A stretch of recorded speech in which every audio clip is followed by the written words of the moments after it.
Hey guys, it's LOL Rybun, or Rybun here, as you may know me. Today we're doing a video on the Sorcerer, more specifically what skills, items, blessings, and drinks and statues I would take on the Sorcerer. I would like to mention my Discord server before the video. I think it'd be a great place for you guys to reach out to me and talk to me and comment or ask for suggestions or make video requests and stuff like that.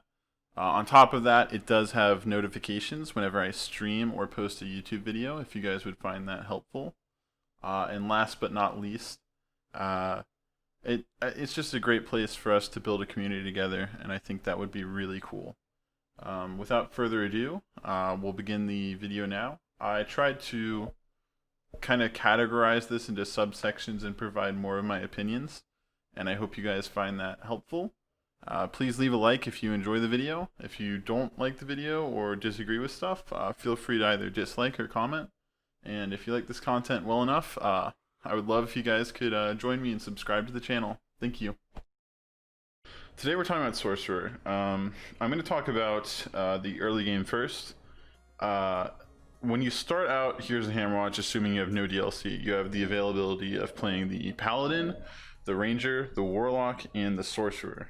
The Sorcerer and the Ranger, I would say, are the two most versatile and useful characters to play at the start of the game. I would argue that because Ranger and Sorcerer are both a lot more ranged, kind of self-explanatory, than the Warlock and the Paladin.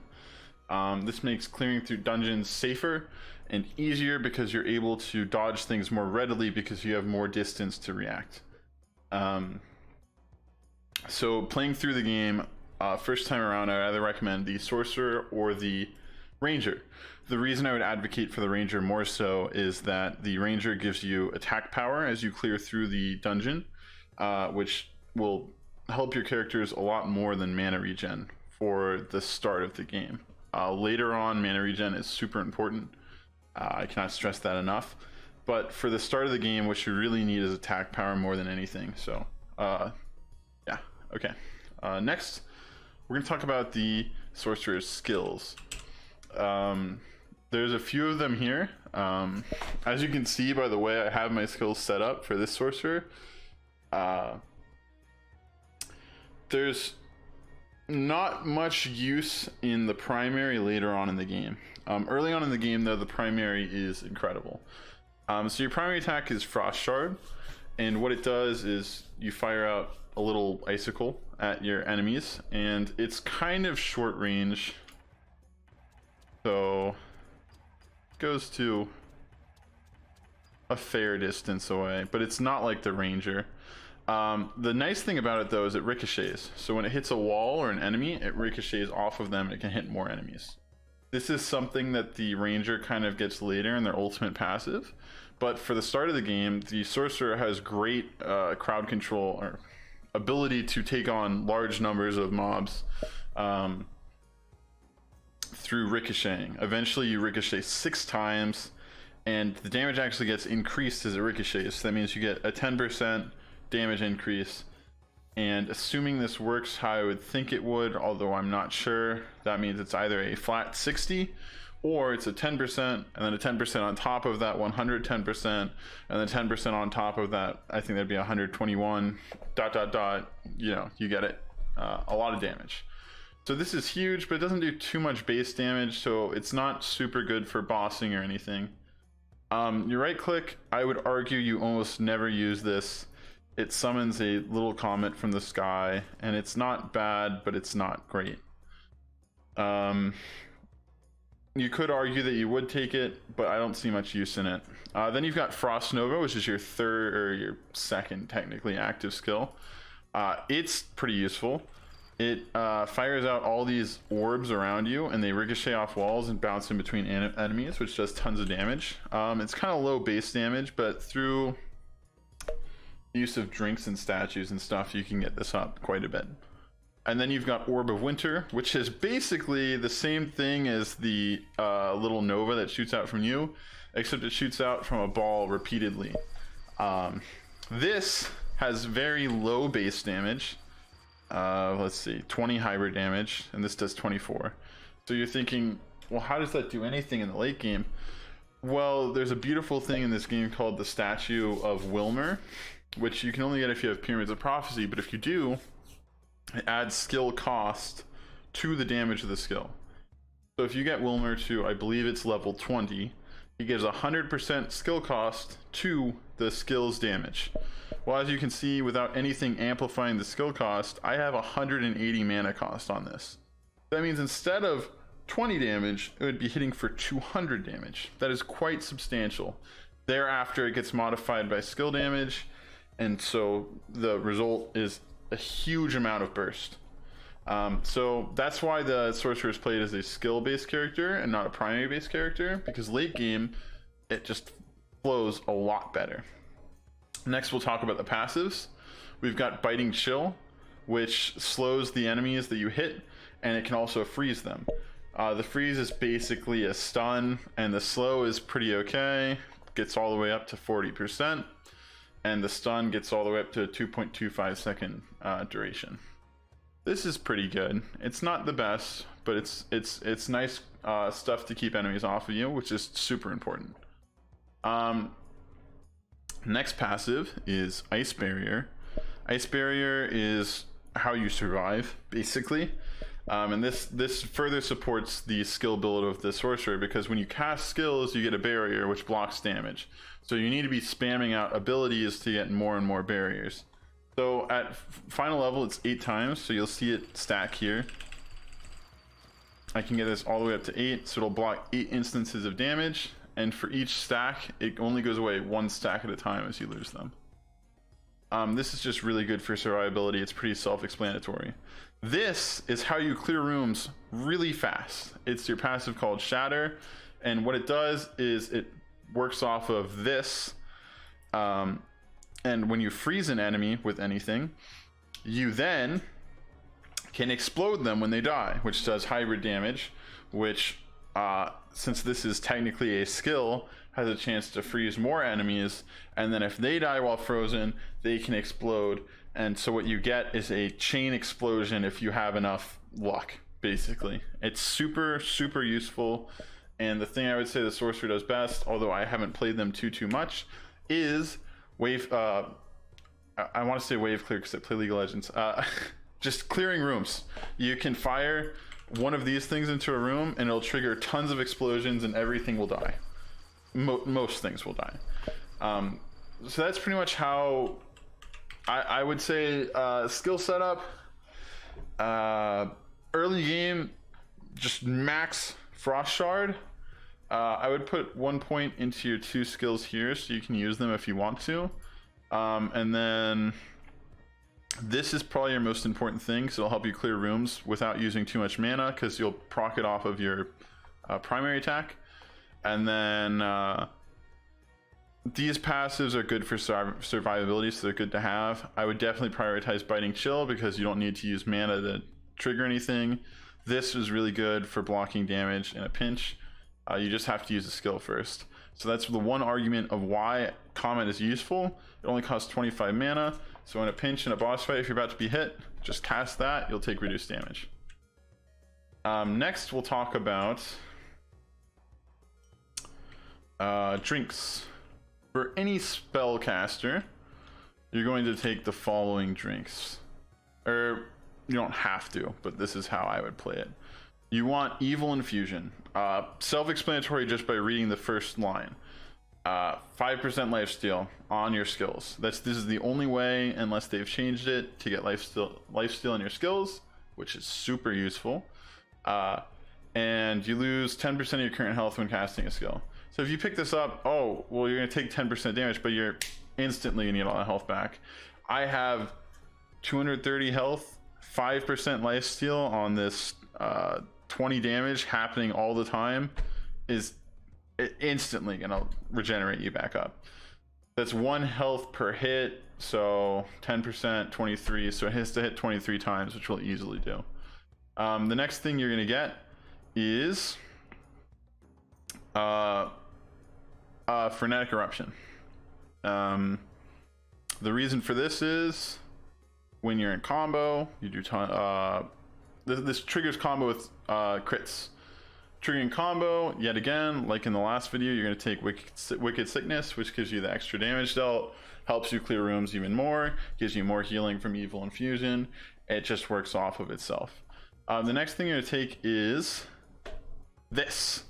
Because the way it's read normally is 75% skill damage, but your skills cost more. But the way you read this when you have the Wilmer statue is 75% skill damage and your skills cost 50% more. These are two benefits. There is nothing bad about this drink. It is flawless for any skill build because it gives you extra skill damage and extra skill damage. And then you're going to take Starlight Stinger because it gives you crit chance with your skills, which is how you trigger combo. Combo makes you do more damage makes you heal more, etc. ... The only issue with these drinks, and this is the reason that I don't play or haven't played Sorcerer that much, is when you take all of these, and heck, I'll do it just for the sake of you guys seeing it.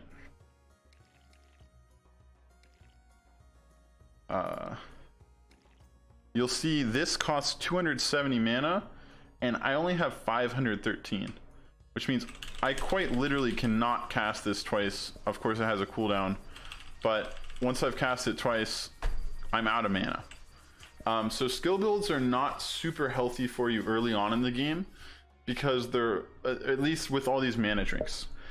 So if you're playing the skill build oriented version early on in the game, you may not want to take either of these because it's hard to keep up with the increased costs and less base mana. In that case, you could take something like Smelly Old Man, which you lose some health, but you get extra mana regen, which would help you cast spells more often, or any of the defensive drinks or anything that'll help you out in that kind of sense. So that's drinks. With skill, not skills, sorry, the blessings, you're going to take skill damage. I would argue you don't take this when you first go through the game. You would take Defender because you take less damage. You could take this too, it's not too important. I would take Defender because you're not going to be casting too many skills. Magical damage ignores 20% of the enemy's resistance. If I am correct, this does hybrid damage. So this doesn't work super well off of your stuff you get.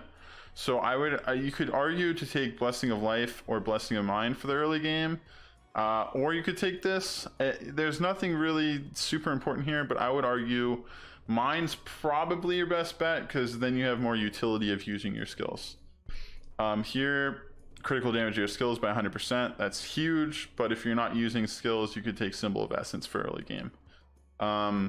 Divine Hammer is pretty much what you go because it almost perfectly matches the cooldown of your primary attack. There's no real reason to go something as fast as Divine Strike. Divine Blast is around you, so there's no real reason to take this. And this is just way too long of a cooldown. So Divine Hammer is your best bet here. So that's what I would do for blessings.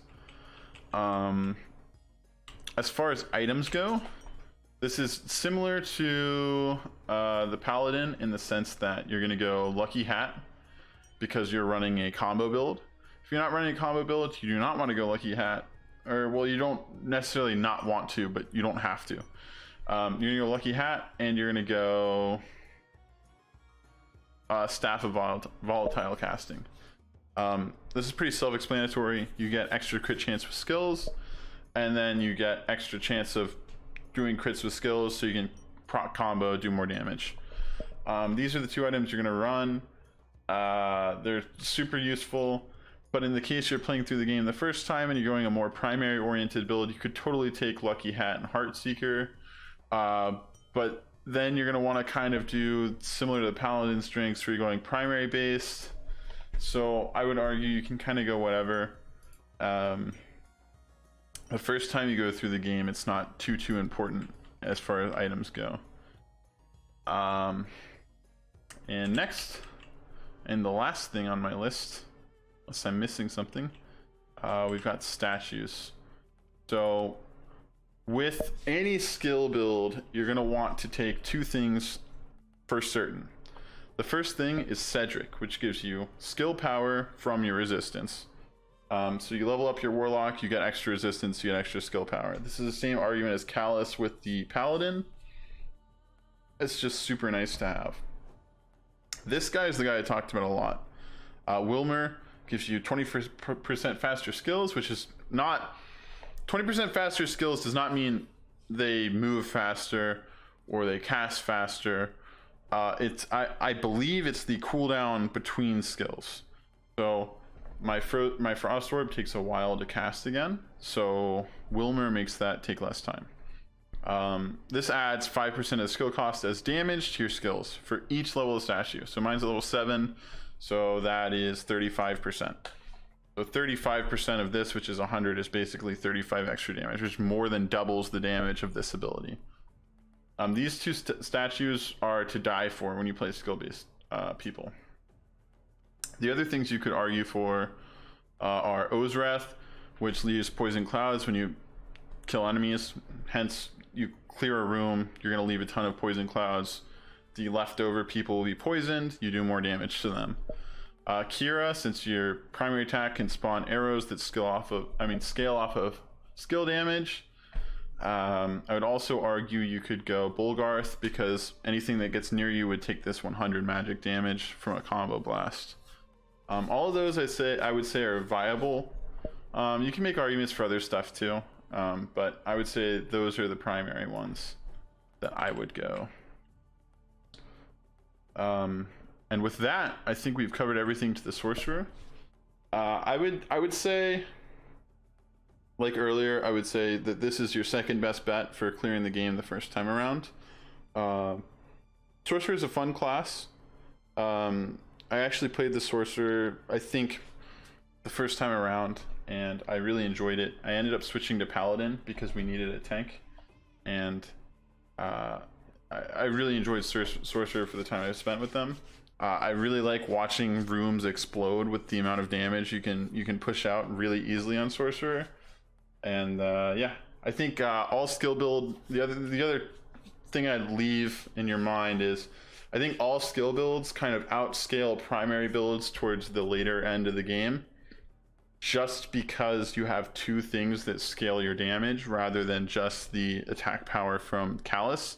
You get the skill power from Cedric and the skill cost to skill damage from Wilmer. The reason this is important is attack power is a percentage of your base damage, and so your base damage never really increases on a primary build. You're just getting more and more percentages, whereas on a skill build you can quite literally get more base and then more percentages to further build off of that base. All in all, Sorcerer is a great class to play. I hope you guys who play Sorcerer or looking into playing Sorcerer found this information helpful. As I said before, please feel free to join my Discord server. Like the video if you found it helpful. Dislike the video if you didn't find it helpful. Leave a comment if you have any questions, concerns, anything you'd like to talk about. And without further ado, I'll see you guys in the next one. All right, bye.